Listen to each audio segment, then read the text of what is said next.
ना इधर ना उधर, सीधे मुद्दे पर नजर। और क्या है आज की खबर, आप देखना शुरू कर चुके हैं न्यूज़ 18 पुनीत के साथ। तो एक तरफ ईद की रौनक नजर आ रही है और लोग एक दूसरे का मुंह मीठा करा रहे हैं, दूसरी तरफ गाजा में ईद पर भी मातम पसरा हुआ है। लोग ईद की खुशियां मनाने की जगह हमलों में मारे गए अपनों को अलविदा कहते हुए नजर आए हैं। गाजा में ईद और उसके अगले दिन भी इजरायली फोर्सेस के हमले जारी हैं और इसमें लगातार लोगों की जान जा रही है। ईद के दिन किए गए इजरायली हमलों में 64 लोगों की मौत हो गई, जबकि कई लोग घायल हुए हैं। दूसरी तरफ इजराइल ने राफा इलाके को खाली करने के लिए आदेश दे दिया है। खबर यह है कि प्रधानमंत्री बेंयामिन नेतन्याहू ने एली शोरविट को इजराइल की खुफिया एजेंसी शिन बेट का प्रमुख नियुक्त कर दिया है। गाजा के लोगों के लिए ये लगातार दूसरी बार है जब जंग के बीच ईद मनाई जा रही हो। मनाना तो इसे क्या ही कहा जाएगा, लोग गम में डूबे हैं अपनों के जाने की वजह से।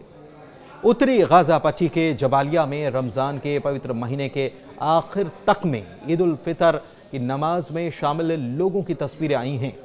इसमें वो मस्जिदों के बमों से तबाह होने के बाद खंडहरों में नमाज अदा कर रहे हैं। परिवार बमों से होने वाली तबाही से तो जूझ ही रहे हैं, बल्कि वो जो मदद आ रही है उसमें भी रुकावट हो रही है और इसकी वजह से भी जूझ रहे हैं। रफा इलाके को खाली करने के आदेश के बाद ये माना जा रहा है कि इजराइल की तरफ से यहाँ पर कोई बड़ा हमला प्लान किया जा रहा है। सेना ने फिलिस्तीनी लोगों को अल मवासी की ओर जाने के आदेश भी दे दिए हैं। ये तटीय इलाके में आता है और गंदे तंबुओं से भरा हुआ एक शिविर माना जाता है। इधर ईद उल फितर के दौरान ये आदेश जारी किया गया। बताएं कि इजराइल ने पिछले साल मई में मिस्र की सीमा पर मौजूद रफा पर एक बड़ा अभियान शुरू किया था।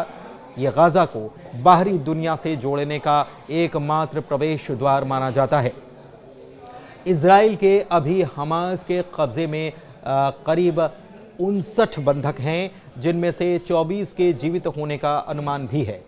इजराइल का कहना है कि जब तक सभी बंधक नहीं लौट आते तब तक वो ऐसे ही हमला जारी रखेंगे।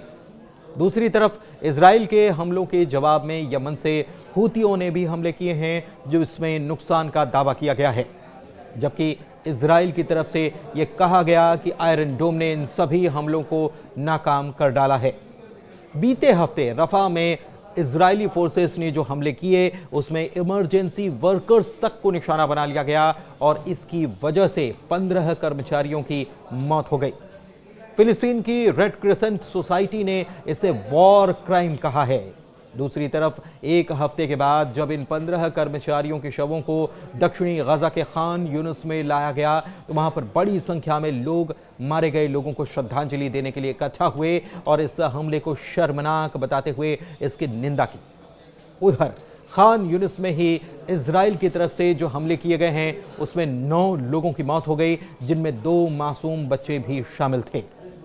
दूसरी तरफ मिस्र की राजधानी काहिरा में बड़ी संख्या में लोग मस्जिद के बाहर इकट्ठा हुए। इनके हाथों में फिलिस्तीनी झंडे और बैनर पोस्टर थे।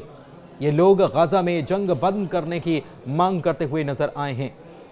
सबसे बड़ी बात तो यह है कि एक तरफ इजराइल के हमले लगातार जारी हैं तो दूसरी तरफ एक बार फिर से युद्ध विराम की बातें भी होने लगी हैं। एक नए प्लान के बारे में चर्चा भी चल पड़ी है।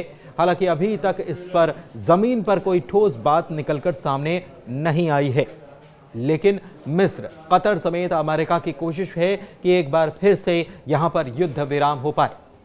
खबर ये जरूर है कि फिलिस्तीनी चरमपंथी समूह यानी कि हमास गाजा में संघर्ष विराम के उस नए प्रस्ताव के लिए तैयार हो गया है, जिसके तहत 5 और बंधकों को रिहा करने और इसके बदले 50 दिन के युद्ध विराम की बात है। गाजा के बाहर के हमास के सबसे वरिष्ठ नेता खलील अल हय्या ने कहा है कि हमास ने मध्यस्थता निभाने वाले कतर और मिस्र के समझौते को लेकर भेजे गए नए मसौदे को मंजूरी दे दी है।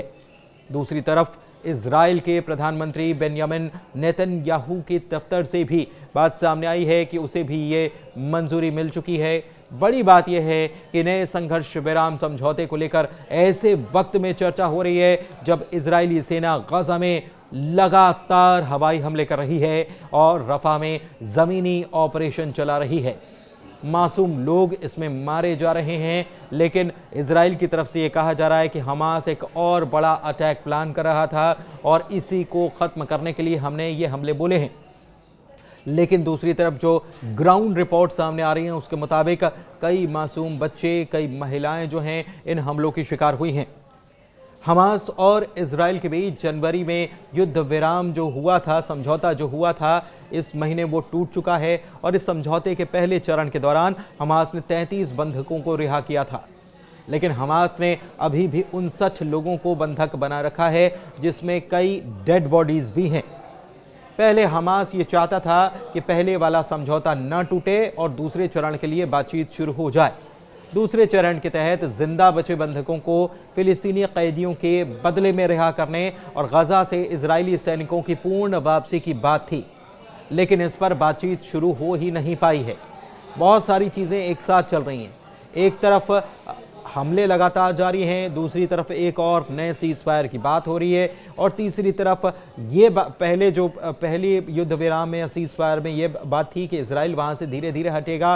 अब इजराइल के प्रधानमंत्री बेंयामिन नेतन्याहू ने ये कह दिया है कि हम इजराइल के साथ साथ गजा की सुरक्षा करने का जिम्मा हम उठाएंगे। हमास को हथियार छोड़ देना चाहिए और यहाँ से उनको चले जाना चाहिए। इधर दूसरी तरफ इजराइल और अमेरिका ने यह प्रस्ताव दिया है कि युद्ध विराम का वो पहला चरण जो 1 महीने पहले समाप्त हो गया था उसे बढ़ाया जाना चाहिए और इसके बाद इजराइल ने हमास पर इसको न मानने के आरोप लगाए और हमले शुरू कर दिए थे। सवाल यह है कि युद्ध विराम के नए प्रस्ताव को हमास ने आखिर क्यों माना है। इसके पीछे कारण जानते हैं। इसके पीछे बताया जा रहा है कि मिस्र ने हमास पर गाजा में युद्ध विराम के लिए इजराइल के प्रस्ताव को मानने के लिए दबाव बनाया है और ये कहा कि अगर हमास युद्ध विराम की डील को नहीं मानता तो उसके इलाके में जो भी फिलिस्तीनी इस वक्त रह रहे हैं उन्हें वो बाहर कर देगा। दरअसल मिस्र में वो फिलिस्तीनी हैं जो पहले इजराइल के कैद में थे और उन्हें डील के तहत इजराइल ने रिहा किया था। इसे लेकर ही मिस्र ने ये धमकी दी कि हमास लचीला रुख अपनाए और बंधक समझौते के संशोधित प्रस्ताव को स्वीकार करे। फिर सवाल ये उठता है कि आखिर जब पहले सब कुछ ठीक ही चल रहा था तो ये सीज फायर इजराइल ने क्यों तोड़ा। तो इसके पीछे इजराइल के भीतर के हालात भी कारण बताए गए। कहा गया कि प्रधानमंत्री बेंयामिन नेतन्याहू की राजनीतिक समस्याएं बढ़ती ही जा रही हैं। भ्रष्टाचार के मुकदमे में अदालती कार्रवाई में थोड़ी सी तेजी देखने को मिली। दूसरी तरफ खुफिया एजेंसी के प्रमुख को हटाने के बाद लोगों का गुस्सा उन पर और फूटा। हमास की कैद में मौजूद लोगों की रिहाई में जो देरी हो रही है इसको लेकर भी लोगों में नाराजगी बढ़ती ही जा रही थी और यही वजह थी कि नेतन्याहू के ऊपर बहुत ज़्यादा प्रेशर था। बाहर से भी और अंदर से भी काफ़ी दबाव उनके ऊपर बना हुआ था और इसी दबाव को कम करने के लिए एक बार फिर से अटैक शुरू कर दिए गए और इजराइल ने हमास पर हमलों की बरसात करनी शुरू कर दी। फिलहाल नेतन्याहू की तरफ से हमास को यह कहा जा रहा है कि वो हथियार छोड़ दें, हम उन्हें बगैर कोई नुकसान पहुंचाए जाने देंगे, लेकिन उन्हें गाजा को छोड़ना होगा और गाजा में सुरक्षा की जिम्मेदारी इजराइल को सौंपनी होगी।